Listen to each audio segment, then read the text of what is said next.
Para capres terutama 01 dan 03 mendadak menjadi santun, tidak menjepit, menyerang dari dua jurusan lagi ke Pak Prabowo. Ada apa? Apakah karena takut 02 itu bakal menang satu putaran? Jadi siapa tahu nanti koalisi di parlemen dan juga dapat jatah menjabat atau main aman karena membuli ternyata malah tidak mendapatkan simpati dari swing voter, itu mereka yang belum memilih. Mengambil langkah aman, main wibawa, main terlihat pintar, coba membangun simpati, mungkin langkah yang tepat. Apapun itu, kita dapat pastikan debat kemarin bukan debat akademis, bukan juga debat level presidensial. Secara perkataan, arti kata hilirisasi adalah pemrosesan material dari bahan baku menjadi bahan setengah jadi, kemudian menjadi bahan jadi. Bahan jadi tadi posisinya di hilir atau di ujung dari proses hulu bahan baku. Maka penting hilirisasi itu karena merupakan value added atau nilai tambah dari barang. Kita ilustrasikan. Pada saat biji kopi atau bean disangrai, maka bean kopi tadi adalah komoditi. Harganya katakanlah 100.000 per kilo. Para petani untung kurang lebih 10 hingga 15%. Itu kalau kita main di hulu dari biji kopi. Ketika digerus atau digrinding jadi kopi bubuk dan diberi merek dagang, katakanlah kopi kapal api atau Nescafe, maka harga 1 kilo kopi bubuk bermerek tadi menjadi 150.000.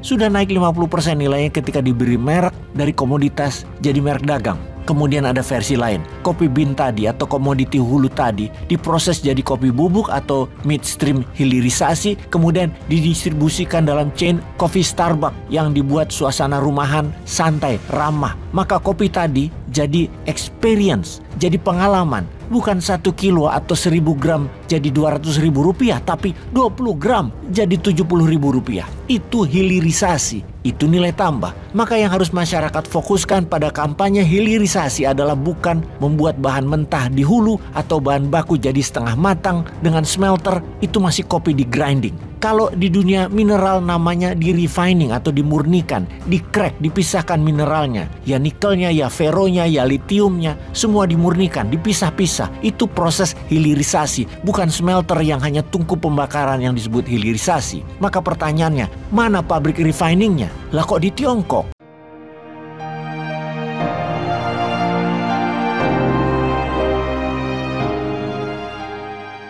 Kita simpulkan hasil debat kemarin terutama bagi mereka yang tidak mengikutinya. Pertama, bagi sahabat yang tidak mengikuti jalannya debat, ucapkan Alhamdulillah karena memang isinya bukan debat tetapi brainstorming.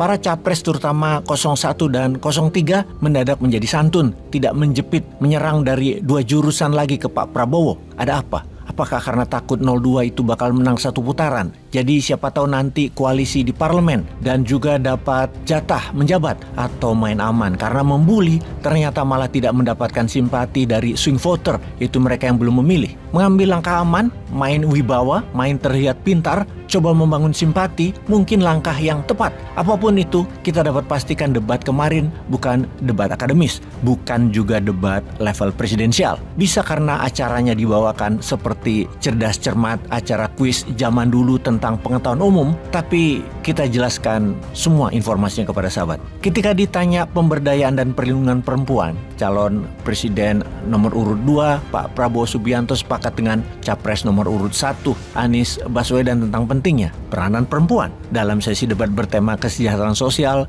pembangunan sumber daya manusia dan inklusi, Anies bertanya kepada Prabowo. Awalnya Anies menyampaikan, Pak Prabowo yang saya hormati, gagasan yang Bapak bawa dan Bapak gaungkan adalah keberlanjutan. Pertanyaan retoriknya, apa yang kurang dari pemerintahan ini akan dilanjutkan? Asumsi saya tidak. Bisa Bapak jelaskan apa yang kurang dalam pemberdayaan dan perlindungan perempuan sekarang dan bagaimana mengubahnya? Prabowo pun menjawab, fokus saya adalah membantu gizi makan untuk ibu-ibu hamil. Jadi memang benar, ini kita harus memberi kesempatan terutama melalui pendidikan dan pelayanan kesehatan. Ini saya kira sangat-sangat penting. Kita harus kurangi secara drastis angka kematian ibu yang kita termasuk 10 negara tertinggi angka kematian ibu pada saat melahirkan. Saat diberi kesempatan menanggapi, Anies menilai Prabowo belum menjawab pertanyaannya. Terima kasih Pak Prabowo, tapi nampaknya Bapak belum menjawab pertanyaan kami. Karena pertanyaannya adalah tentang perlindungan perempuan yang permasalahannya apa dan bagaimana mengubahnya. Mohon nanti sesudah ini bisa dielaborasi soal perlindungannya. Anies membalas dengan sopan. Anies lanjut menjelaskan pihaknya melihat ada 3 hal ketika membicarakan hal ini. Pertama, perlindungan. Kedua, kesetaraan yang sekarang bekerja dibangun daycare sehingga bagi ibu yang punya anak bisa ada tempatnya. Ketiga, kesejahteraan. Perempuan harus punya upah yang setara dengan kaum laki-laki. Dan sebelum menjawab, Pak Prabowo menilai tadi Pak Anies kurang tegas membicarakan masalah kekerasan terhadap perempuan dan perlindungan anak.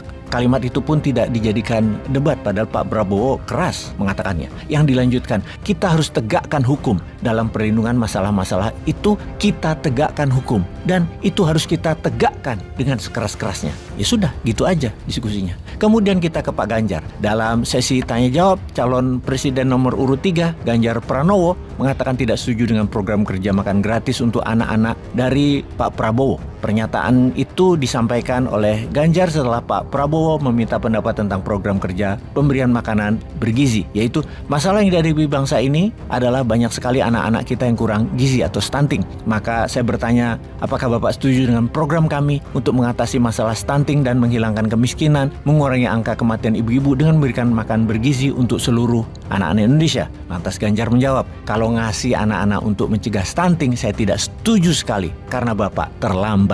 Stunting itu, kata Ganjar, ditangani sejak bayi dalam kandungan dan ibunya yang dikasih gizi. Kalau gizinya baik dan melakukan cek rutin, maka akan ketahuan bahwa ibunya dan pertumbuhan anaknya sehat dan baik. Kalau Pak Prabowo ngasih gizi kepada ibu hamil, maka itu saya baru setuju. Karena setelah itu bayi akan lahir dan ibu selamat karena diperiksa dan terus diberi gizi. Jadi jangan sampai terputus antara stunting dengan pemberian makanan. Tapi kalau memberikan makanan, jangan banyak-banyak Bapak, nanti kekenyangan. Jangan sampai terjadi obesitas, nanti akan menimbulkan bahaya lagi. Maka Ganjar memberikan cara mengatasi stunting. Cara mengatasi stunting dimulai sejak ibu hamil, bahkan bisa dicegah saat anak-anak menikah. Dengan cara diperiksa calon pengantin perempuan dan laki-lakinya. Kalau sudah sehat, baru siap dinikahkan, kata Ganjar. Terakhir Ganjar mengatakan, jadi Bapak kalau ada ibu-ibu hamil, kemudian periksa rutin dan dikasih gizi, insya Allah itu akan melahirkan bayi-bayi yang sehat, kuat, dan cerdas. Yang kemudian dijawab Pak Prabowo, setuju juga dengan usulan Pak Ganjar. Sudah, gitu aja brainstorming. Memang ketiganya tadi malam hanya main wacana yang aman, tanpa serangan ke satu dan lainnya. Ya begitulah adanya, negara dengan 280 juta penduduk, dengan kekayaan alam yang luar biasa, dengan letak geografis yang tidak ada duanya di dunia, negara yang terkuat maritimnya, negara kepulauan terbesar di dunia, hanya mendiskusikan internal, tidak ada gebrakan global. Sahabat, selamat memilih capres sesuai selera. Kalau tetap nggak selera, masa kita nunggu 2029 sih? Secara perkataan, arti kata hilirisasi adalah pemrosesan material dari bahan baku menjadi bahan setengah jadi, kemudian menjadi bahan jadi. Bahan jadi tadi posisinya di hilir atau di ujung dari proses hulu bahan baku. Maka penting hilirisasi itu karena merupakan value added atau nilai tambah dari barang. Kita ilustrasikan. Pada saat biji kopi atau bean disangrai, maka bean kopi tadi adalah komoditi. Harganya katakanlah 100.000 per kilo. Para petani untung kurang lebih 10 hingga 15%. Itu kalau kita main di hulu dari biji kopi. Ketika digerus atau di-grinding jadi kopi bubuk dan diberi merek dagang, katakanlah kopi kapal api atau Nescafe, maka harga 1 kilo kopi bubuk bermerek tadi menjadi 150.000. Sudah naik 50% nilainya ketika diberi merek dari komoditas jadi merek dagang. Kemudian ada versi lain, kopi bean tadi atau komoditi hulu tadi diproses jadi kopi bubuk atau midstream hilirisasi, kemudian didistribusikan dalam chain kopi Starbucks yang dibuat suasana rumahan, santai, ramah. Maka kopi tadi jadi experience, jadi pengalaman. Bukan 1 kilo atau 1.000 gram jadi 200.000 rupiah, tapi 20 gram jadi 70.000 rupiah. Itu hilirisasi, itu nilai tambah. Maka yang harus masyarakat fokuskan pada kampanye hilirisasi adalah bukan membuat bahan mentah di hulu atau bahan baku jadi setengah matang dengan smelter, itu masih kopi di grinding. Kalau di dunia mineral namanya di refining atau dimurnikan, di crack, dipisahkan mineralnya. Ya nikelnya, ya feronya, ya litiumnya, semua dimurnikan, dipisah-pisah. Itu proses hilirisasi, bukan smelter yang hanya tungku pembakaran yang disebut hilirisasi. Maka pertanyaannya, mana pabrik refiningnya? Lah kok di Tiongkok?